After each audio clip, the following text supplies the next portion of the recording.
Good deal. Okay, here with Cristelle Rodriguez. Cristelle, I think I just want to start with U20 Worlds. That's the most recent that we've seen you on a wrestling mat.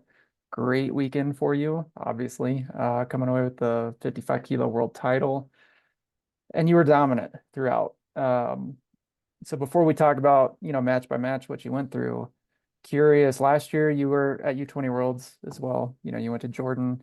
Didn't go as you would have liked, 0-1 in Jordan, and you flipped the script, right? Same weight class, I think, same weight class, and then Different different weight weight class class. this time. Yeah. Okay, different weight class.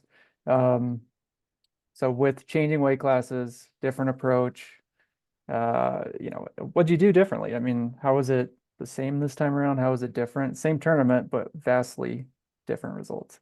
Yes. I would say last year I was like not really prepared. Like I prepared for it, but I wasn't mentally prepared. And I felt like I could have worked more on myself physically and mentally.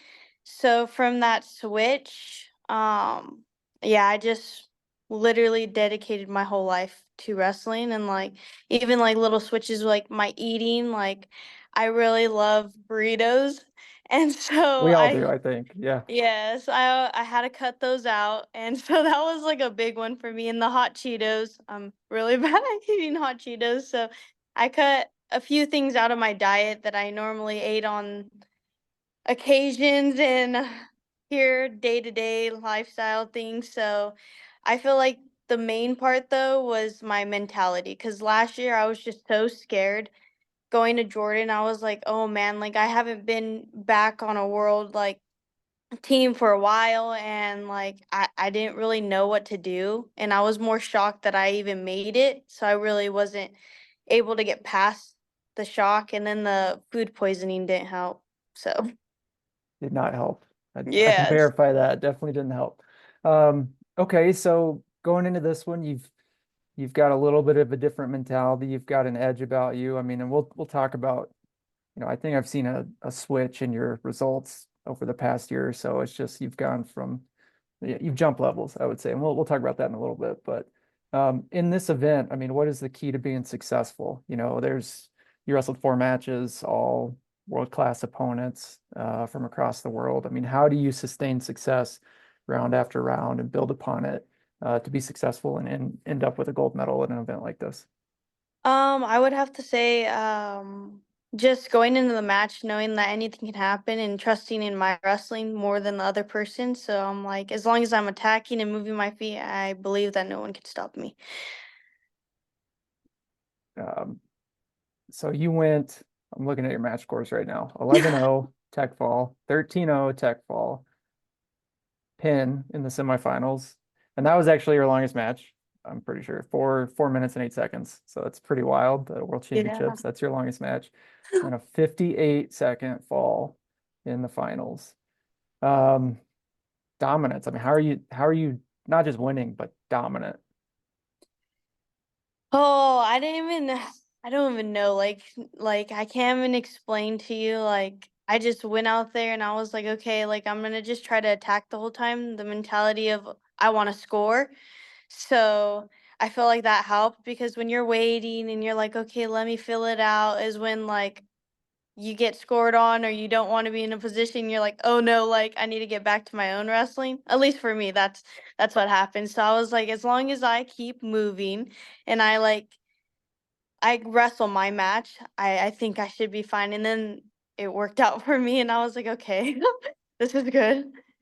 So how did you figure that out? I mean, what are you just trying that out in competition? Did you find something in the practice room that's just clicking like, yep, when I'm going, nobody can stop me? Or, how did you get to that point with your confidence to be I able to do that? I would say like the support group that I had, like everyone believed in me, and I like at the time I didn't really believe in myself.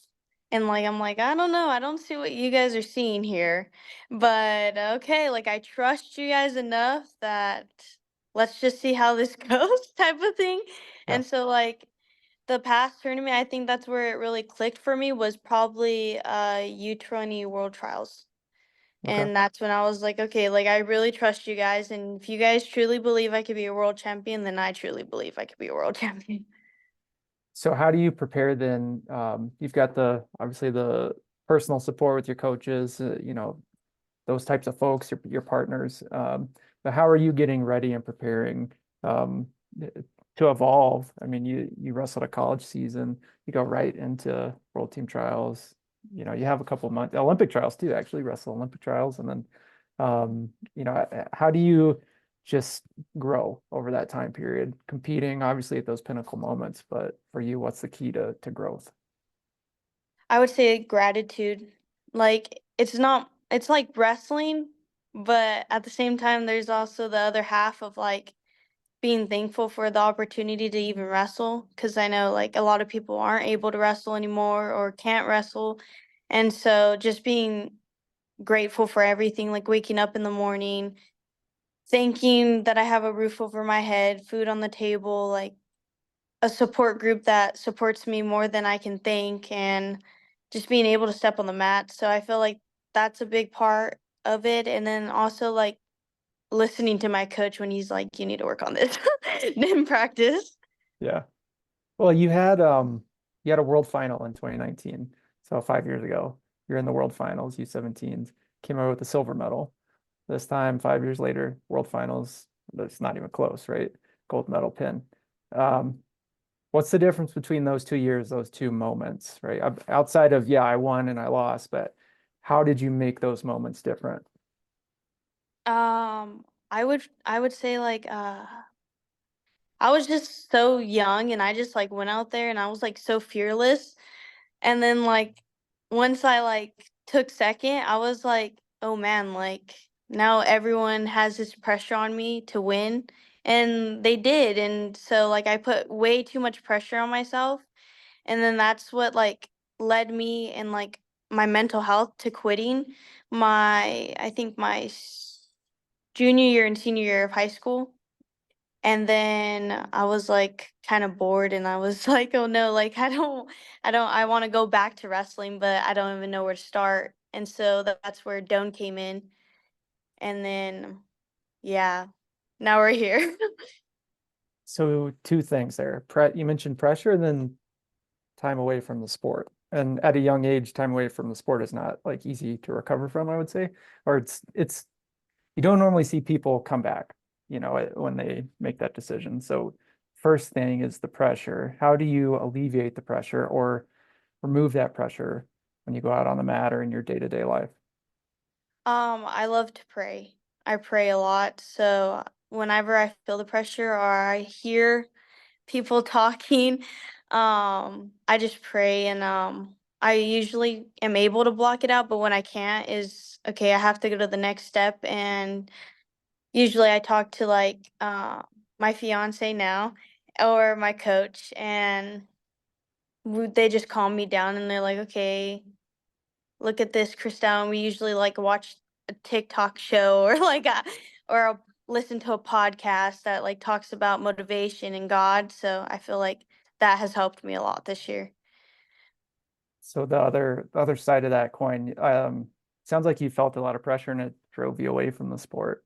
What made you want to come back? Outside of just being bored. I mean, I get bored too, right? But that doesn't mean I want to go strap on some wrestling shoes. It's a lot of work and dedication, obviously. So, what is it uh, that made you want to get back into this thing? Well, my best friend, she goes to Doan with me, and so her name's Karina Ving, and we used to wrestle like since we were little, and we used to wrestle each other until I got like bigger, and so she stayed at the same weight, but I got bigger, so we switched weights. But she would come over to my house and be like, "You need to try this college out," like, and I'm like, "No," like I wasn't good in high school, like, I wasn't the academic weapon, so I was like, "Why am I gonna go to college if I know I'm not good in school?" Like, college is for smart people, so I thought. Mhm. And, she's like, "Just try it out, like, you just have to try it out." And at the time, like, no college, like, hit me up, like, maybe 1 or 2, but they didn't really believe in me. Like they were asking for a lot of money, which I didn't have. And so I was like, "Oh no," like and I like saw it from their point like, yeah, they would tell me like you haven't been winning, like we can't give you a scholarship if we don't know how you wrestle. And I was like, "Okay, like fair." And then like my parents would be like, "You need to ask for this and you need to ask for that." And I was like, "Okay," but I was like, I wasn't gonna do it because I was not wrestling at the time. But Yep. so she was talking to me and she was like, "You need to talk to this coach." And so I was like, "Okay, okay, what's the worst that can happen?" So I was like, "I'll go for a month, see how I like it, and then go from there." So she's mainly the one that has helped me, and Coach Vogt, the men's coach at Doane University, has helped me really get back into it and believe in myself again with wrestling. So that's how a California girl ends up in small town Nebraska, basically. Yep. What's different between California and Nebraska? I'm curious. Oh my gosh, a lot. A lot. Sometimes I get so sad. There's no beaches, so you can't go to a beach. They've got a The lake or something, right? But their lakes are like still lakes, so I get scared that I'm gonna get like, I don't know, like a brain eating bacteria. I don't know, like like the ones that you see on like on the TV and like you look them up and they're like, don't get in still water. Yeah, So yeah. I get scared of that. And then their food is way different. Like California has really good Mexican food, but Hmm. Nebraska doesn't. No, really? No. Man, but you can get a good steak. Definitely get a Yeah, good steak. that is true. Some corn, you know. Some corn, yes, some sweet corn They too. got some good sweet corn. Um, well, let's talk about Doan a little bit then. The program's only in its what third year, going into its third year this season. Yeah. You're the first national champion there. Just talk to me a little bit about what's going on at Doan, the culture, the program, why you're seeing success so early on, and why would somebody want to be a part of it? So our coaches are really involved. And so like I know some coaches are like some college coaches aren't involved, but they're involved with like all the athletes. So as long as you show that you like want to be there, then they're going to help you. And so I like that part cuz I mean, if you don't want to be there and you're just there, they're not going to help you. So it's way different though being on a girls team than just being like going to tournaments whenever you wanted or being a part of a club. So that was a big like culture shock for me was being on an all girls team. So I was like not used to it, but it's been cool and I've made some really good friends.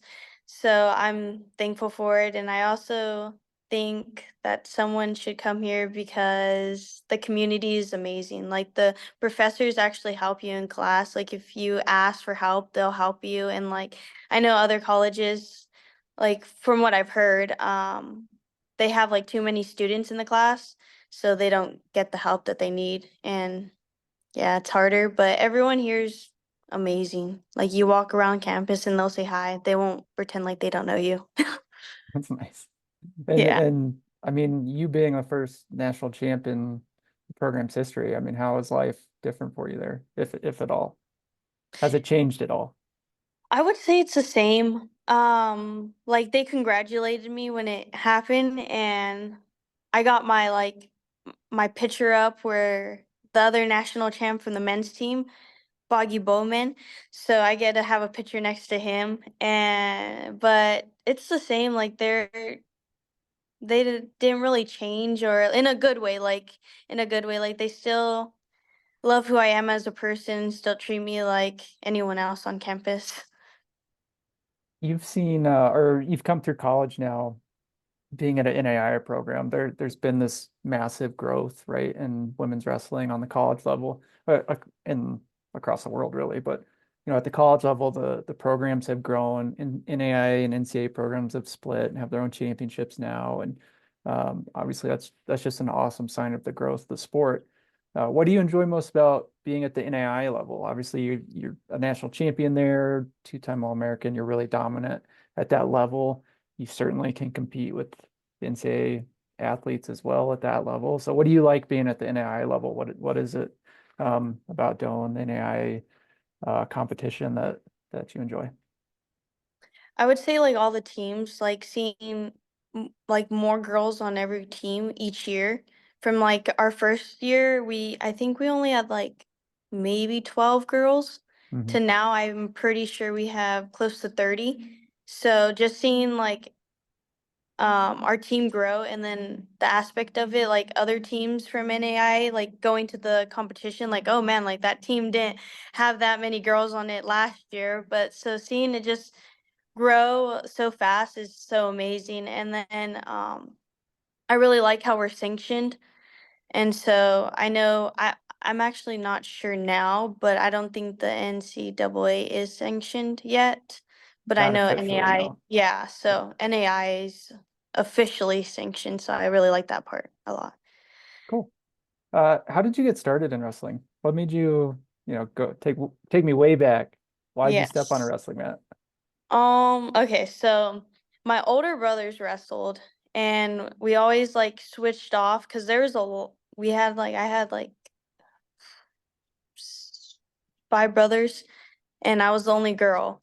So we always switched off every like other season for sports because it was expensive for all six kids to be in a Yeah, sport. So we would switch off and then it was my brother's turn and they wrestled.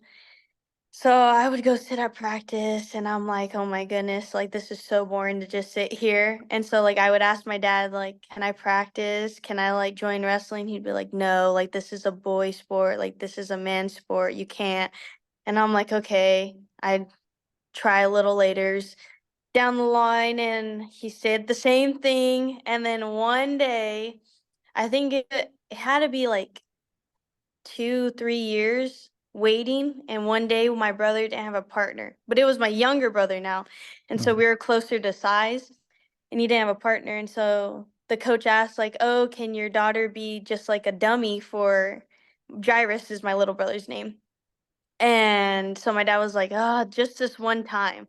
So then I went on the mat and like I had coordination over my body, and so my dad was like, "Okay, like I can see you that you're getting the moves down even though I was supposed to be just a partner."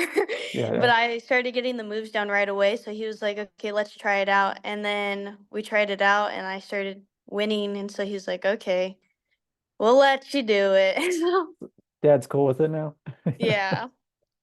What made you want to stick with it? I mean, it's uh, getting in early, as a young kid, it's something to do, right? But to excel and you're at the highest levels now in the sport. I mean, what makes you want to stick with it all the way through? I would say I don't know, I'm really competitive. Like Hmm. since I was younger, I was really competitive, so just striving for more is in it for me. And then I also like, I don't know, I like beating people. Like, I don't know. I used to like beating the boys just to see them cry, but now that I'm Harsh. wrestling girls, it's like girls are more friendly. Like, they want to hug after. I'm like, oh no, please, please Yeah, don't hug me. But I would just say, yeah, striving for more, I guess, the gotcha. competitive range. I didn't pick up that you're competitive at all. I haven't picked that up yet. Um, do you have any like early memories in the sport that stand out to you? Any favorite memories or times that really I don't know that you can spotlight in your mind? Yeah, it'd probably be the times I've wrestled guys because they get so mad and like they forget they're wrestling a girl. Like they'll go in soft and then they're like, once they realize that you're good, they're like, oh man. And then they kick it into gear. So then they start like being rough. But I remember this one time I was at a tournament and this guy like pushed me into the wall and like cussed at me. And so I went and like pushed him and I got disqualified from the tournament. I was like me out of all people, but I remember that till this day. Like I was so mad, Hmm. but Always a that was second person, probably, right? yeah, it's always, I was like, really? And I'm a girl, come on. What would you say, just thinking through your background and where you're at now, what would you say to young girls coming up through the sport? Would you have any advice for them? Yes, I would say to just keep pushing yourself. Like I know it's hard at sometimes, but you'll find a way through and you'll always find the light at the end of the tunnel, even if it feels like the tunnel's closing on you fast. Just keep pushing, and if you ever need to talk, you can always talk to me or hit me up on Instagram because that's my main social media because I don't know how to work Facebook yet. That's okay. And Stay off of that. yeah. And so yeah, just keep pushing yourself and don't push yourself too hard though where you lose yourself in it. What's your handle? You gotta drop your handle. Oh, one and only Cristelle. That's right. Yeah, come on, self-promotion. It's okay. Yeah. I was like, what's Um, the handle?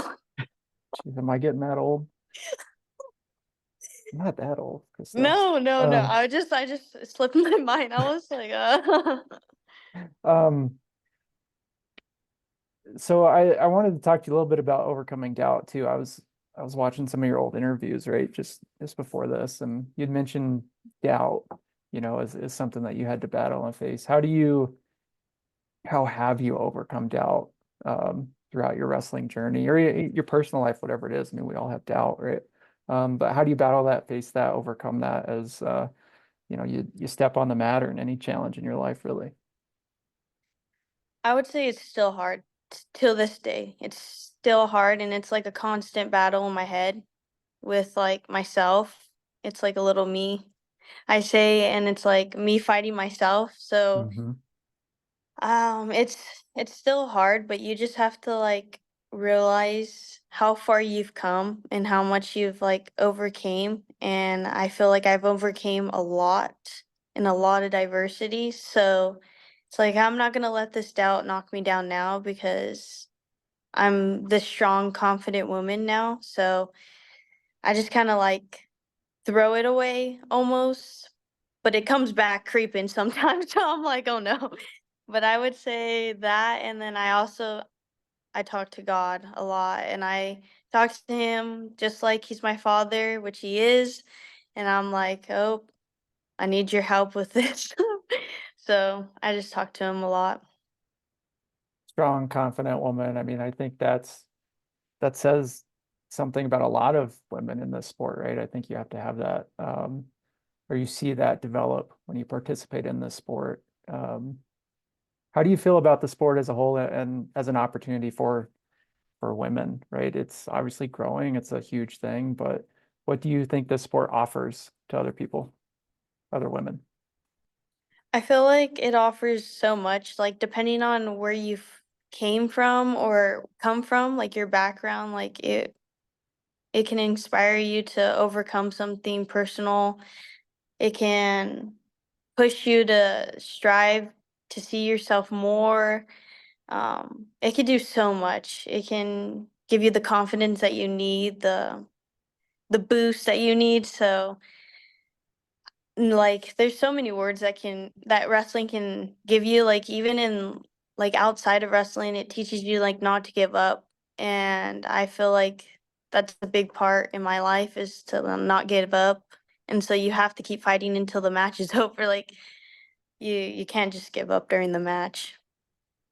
I want to shift a little bit. September 15th starts Hispanic Heritage Month. I wanted to give you a platform opportunity. You've had recent success, but we all have our own backgrounds and cultures, and things that we're proud of. Just, for you, can you talk about your background in the sport, and with respect to your heritage, your culture, what you are most proud of in being a Hispanic who has come through the sport of wrestling? I would say I'm most proud of just seeing myself get this far and like knowing everything that's happening back in my hometown in Mexico. So it's just I'm just so thankful to be in America and to be here in this opportunity and to have even more opportunities to represent USA.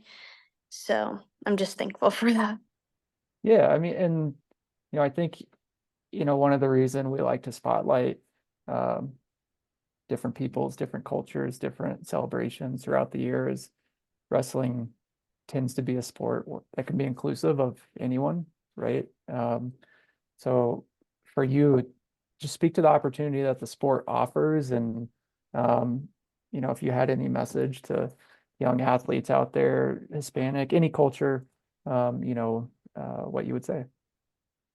Well, wrestling's for everybody. You go out there going 0-0 with your opponent. So I just put it all on the mat, everything you got.